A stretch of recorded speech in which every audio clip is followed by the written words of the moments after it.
So this is something I probably should have done earlier, but a lot of students will wait till the very last minute to add a camera. And your camera really tells us a lot, right? Because we know that we can tell the story from this angle pretty well. But if I decide I want to tell it from this angle, it looks much different, right? A lot of things here are not shown, like it feels incomplete. And so our camera is really important to have set up as early as possible so we know what we're getting into or what we actually have to manipulate. So I'm going to go ahead and create a camera, even though I don't have all of the elements in here, recognizing if something changes, I can always go back and change this animation. But this will at least let me see what I'm animating. Okay. So to do this, I'm going to go ahead and create a camera. So I'm going to go to Create, Camera, Camera. And you'll see that we get a new camera right here in our root. I'm going to go ahead and scale that up. Mine's kind of small here. And I want to be able to see both through the camera and my viewport at the same time. So I'm going to go ahead and hide my outliner for right now. And I'm going to go Panels, Layout, 2 panes side by side. And for this pane, I'm going to set this to Perspective Camera 1. And I can go ahead and hit 6 on that so I can see my textures. And now you'll see that as I move this camera, it updates in both views. Now, if for some reason it's not updating, and later on when I hit play, you'll see that it's updating in both views. Now, yours maybe doesn't do that. I'm working on my office computer where I've already set these settings. One of the things you'll want to do is go to your settings down here, this little person with the cog next to them. Click on that. And I want to make sure that right here under my update view, instead of active, it's set to all. And I hit save. And what that means is it'll play back in both views. So I can animate my camera here, or I can move my camera here. And both of these will work. And what I need to see first is what my camera perspective is actually going to be.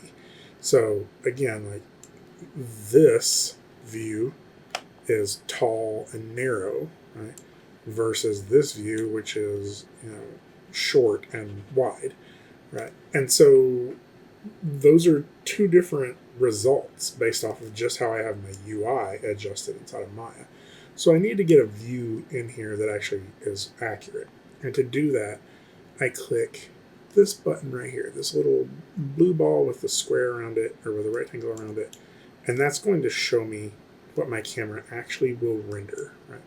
And this will let me set up my camera a little bit more naturally.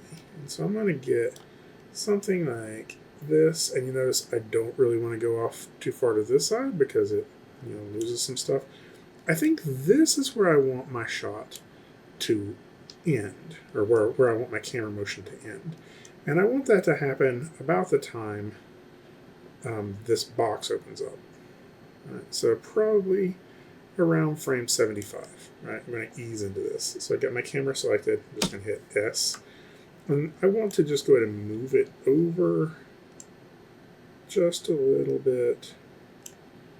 And then maybe rotate it in Y just a little bit for my first frame. And so I kind of did the last frame first and then the first frame last.